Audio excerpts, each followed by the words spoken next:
You kind of make it sound easy. No, not at all. I mean, I'll tell you, the first foray, I had a brokerage that only had really one product with several different lenders, and we built it up. We were doing about 5 million a month in total fundings, Wow. and we were one of the largest ones. But I had a partner that was embezzling about 500,000 a year, going to St. Martin, and we, if you're going to embezzle, don't have a minority partner, because I couldn't see the bank account, right?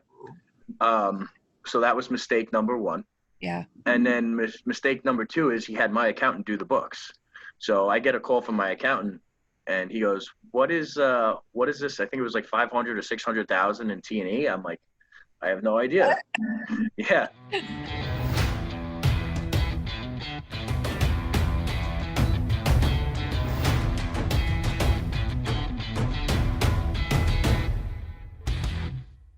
It's Evie here. Welcome to EML Radio, where we are always talking truth. All of those things you need to hear that nobody else is willing to say.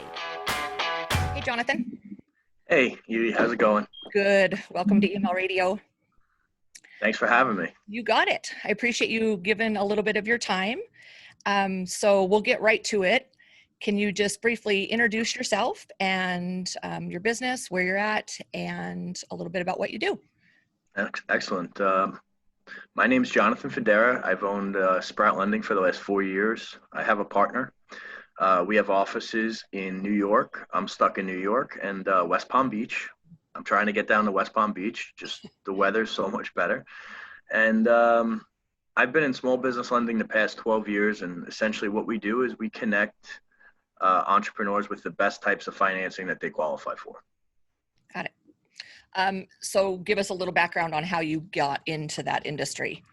Well, my whole entire life, I thought I wanted to work on Wall Street. My family, everybody in my family worked on Wall Street. I graduated college, started working on Wall Street, and I was doing a lot of day trading and high frequency trading. And it's not that it was tough. I mean, we started with a class of, let's say, 80 people. And after about 8 months, there was only 2 of us left. Wow. And I'm sitting there thinking, I'm commuting 2 hours and 30 minutes each way every single day. And I wasn't really happy, So I got pulled into this to be an underwriter. When I was in underwriting, it was very regimented. It was great because I learned a lot about business and every different business models, but the earnings were very capped, and I was outworking people that were senior to me, and I was getting paid half of what they were making. So I was like, you know what, move me into sales. Learned sales. Unfortunately, only had one product at the time, and I quickly reached my cap there. And I decided to go off and do it myself. And when I did that, I ran a few direct sales teams for lending institutions. And then that's when I made that jump. And when I made that jump, I realized that you can't go with one product if you're really trying to meet everybody's needs, which is why I kind of created Sprout. And, we went from there. You kind of make it sound easy. No, not at all. I mean, I'll tell you, the first foray, I had a brokerage that only had really one product with several different lenders. And we built it up. We were doing about 5 million a month in total fundings. Wow. And we were one of the largest ones. But I had a partner that was embezzling about 500,000 a year, going to St. Martin. And we, if you're going to embezzle, don't have a minority partner, because I couldn't see the bank account, right? So that was mistake number one. Yeah. And then mistake number two is he had my accountant do the books. So I get a call from my accountant, and he goes, what is this? I think it was like 500 or 600,000 in T&E. I'm like, I have no idea. Yeah. Yep. That's and meanwhile, a travel budget. Yeah. And then meanwhile, I was sitting there, and I'm on a rev share, like a profit sharing deal. And I'm like, yeah, this doesn't work for me. I'm out. Wow. Yep. So then I went back to running direct sales for lenders, learned a whole bunch there. And I actually met my partner. He's a world-class marketer. And I met him because I tried to buy leads from him. And he's like, why don't you stay on and consult? Oh. And, we just decided that we're going to do this on our own. And I brought on all the different programs and products like SBA, lines of credit, equipment financing, invoice factoring, working capital, term loans, like everything. So I had to learn all that. Then I had to find the best underwriters for that.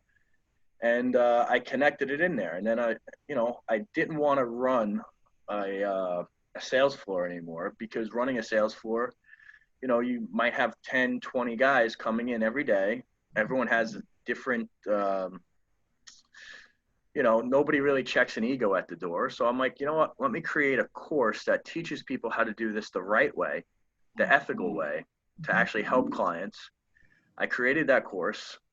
So people go through the course and then they can sign up to be an advisor. Basically, if you're an advisor of Sprout, you're an outside consultant. You have all of our resources, all of our trainings. We do, 1 or 2 trainings. We do 2 trainings a week live like this through Zoom. And once a quarter, they come in to one of our offices and we all work together. We train together. We do, activities like group activities. And it's been great. It's, we have people all over the country that are making a lot more money working from home, doing it themselves and doing it the right way and really helping business owners and helping people. So, that's the long-winded version of how I got here. But that kind of brings me to like a question that I like to ask everybody that I visit with is like the deeper level of your why, right? Like a lot of times people think in business, it's all just about like, okay, which route can I take to make the most money, right? Especially for people that are non-entrepreneurs, they always have this false impression that that's the reason behind it. It's just all about the money. But I want to know like your personal why of doing all the hard work you've done. And like, I mean, honestly, kudos to you building that large of an organization within 4 years, right? That's a shit ton of work. Thank you. Yeah. I'll tell you a few different reasons. Like I do everything for my kids and my family, but I really do enjoy helping business owners grow and thrive, right? That is very, very rewarding to me when, somebody says, oh, I got turned down by a bank, or I didn't get this SBA because I did something wrong. And then we help them, we fix it, and all of a sudden their business starts taking off, right? Most of our business actually comes from referrals. Got it. Which is a little bit unique in the sense, because a lot of companies that we compete against are spending hundreds of thousands every single month on marketing, and most of our business is referral based. So that should tell you something. Oh, yeah, it speaks volumes about you, right? I appreciate that. And then the other thing that a lot of people don't realize is that I basically worked commission only for like the first 2 years of our existence. And there were times I didn't even take a paycheck. So when everyone thinks, being a business owner is glorious, you really have to put in a lot of work.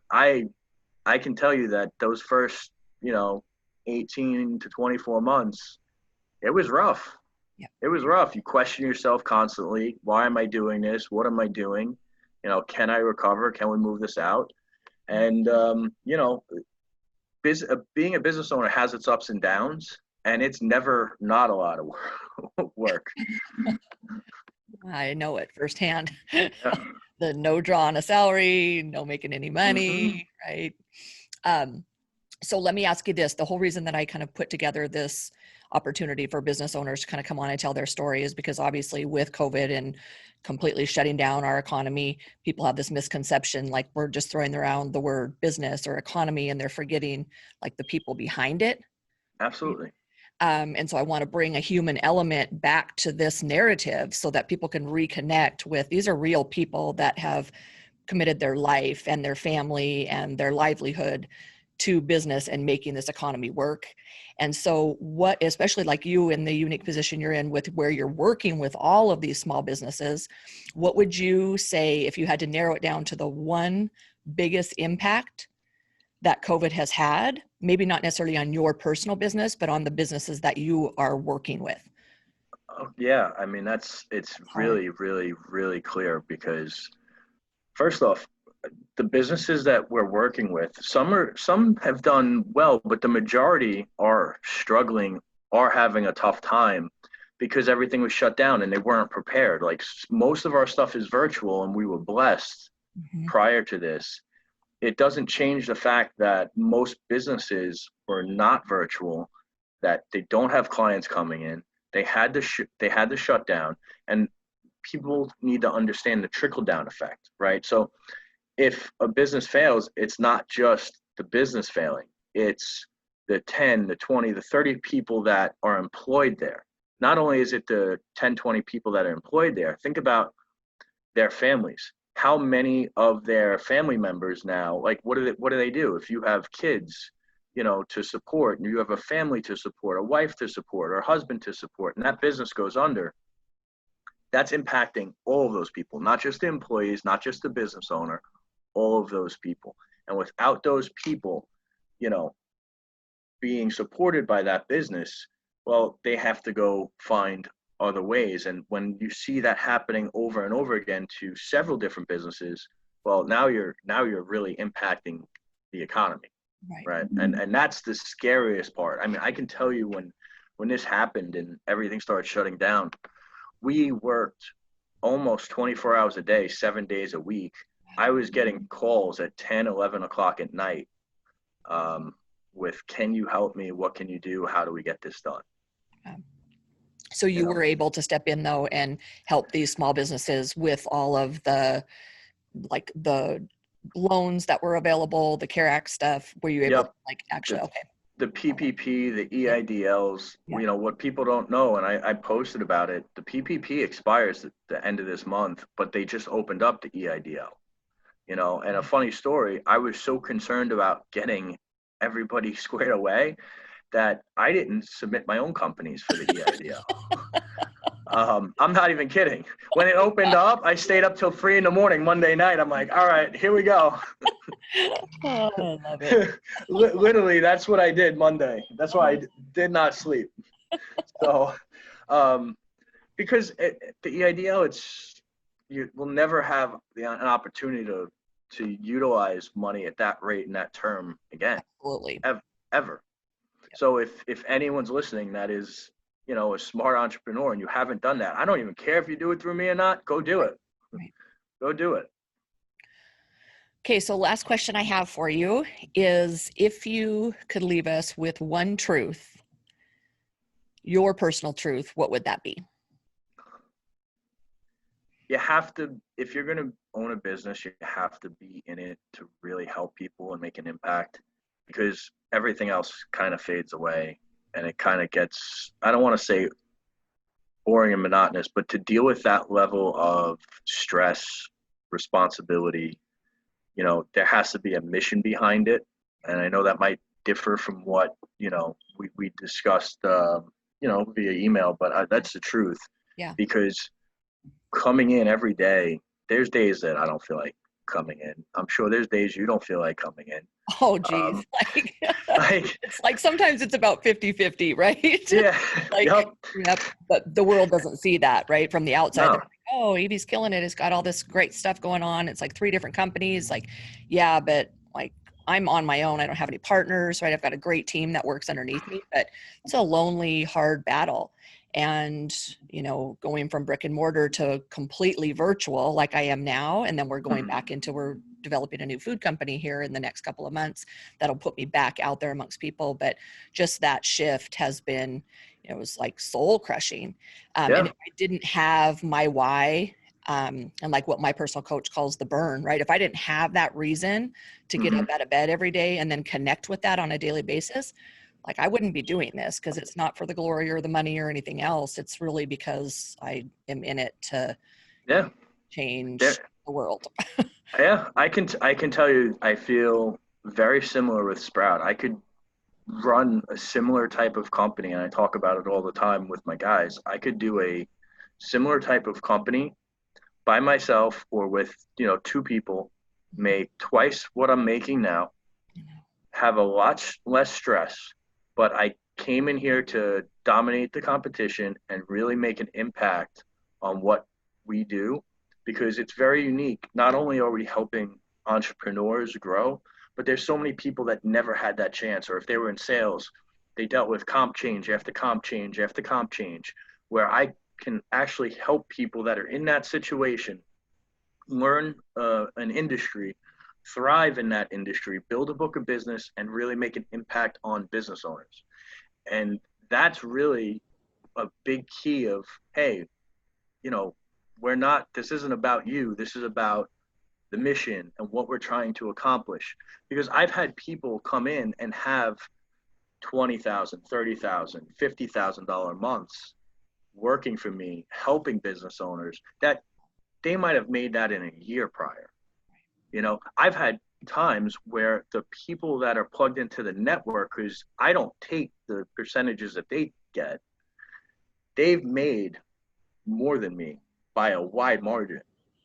Okay, you're laughing. I don't know. I'm not, because I'm laughing because it's the story of my life. Yeah. My older sister is my operations director now. Yeah. When she came on board, she was like, I don't fucking get this. Like, you don't make any money. Yeah. I was in a position with my husband's business, everything else, where I was fortunate enough to be able to do that. Right. Mm-hmm. But I laugh about it because that's me. Like, everybody makes more money than me. Yeah, it's true. It's true. I've had somebody make, more than what I would in like 2 or 3 months. And I'm like, But you know what? It plugs into the mission. They helped a lot of people that month, and that's all that matters. Yep.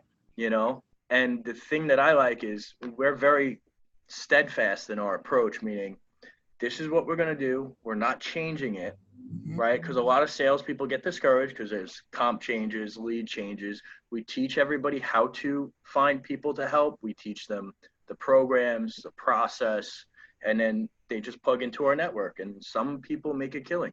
But you have that, it's, again, that 80-20. So 80% of the people that come on board, might do a little bit, or they might give up early. But that 20% that really applies themselves, like anything in life, right, they crush it. Yep. And you're giving them that opportunity, right? Yeah. It's a beautiful thing. Yeah. Cool. It's fun. All right. So let everybody know where they can find you. Jonathan Fodera on Facebook, on YouTube, it would be the Sprout Lending channel, Instagram, Jonathan Fodera, and the website. Oh, I have a podcast too, Creating Success Out of Failure. We're going to have to link up on that because definitely. Because I talk about all the trials and tribulations of owning a business, and I'm sure that you could. I got decades of it, brother. I'm a lot older than you. I'll tell you what. People don't understand. You learn a lot from mistakes and failures. Yep. A lot. That's where I've learned everything, right? And I still make them on a daily basis. They're just not quite as costly. Right? Mm-hmm. Yeah, it's your step. The only way you learn is step on enough landmines. Hopefully your legs don't get blown off in the process. That's it. You're missing a few toes. Yep, that's where I'm about at. Awesome. Well, I so appreciate your time. Thanks for having me. This was great. Yeah, absolutely. It was great just to see your face again too. I miss you. I miss you guys. Yeah. Really, like you don't realize it until we don't have those meetups. I know. We're doing one here. I know. We're a long ways away from you though. I get it. Yeah, it was a little tough. I thought I could make it, and I can't. I'm sorry. Next time. Absolutely. All right. Awesome. All right. Great to see you. Bye-bye. Likewise. Bye.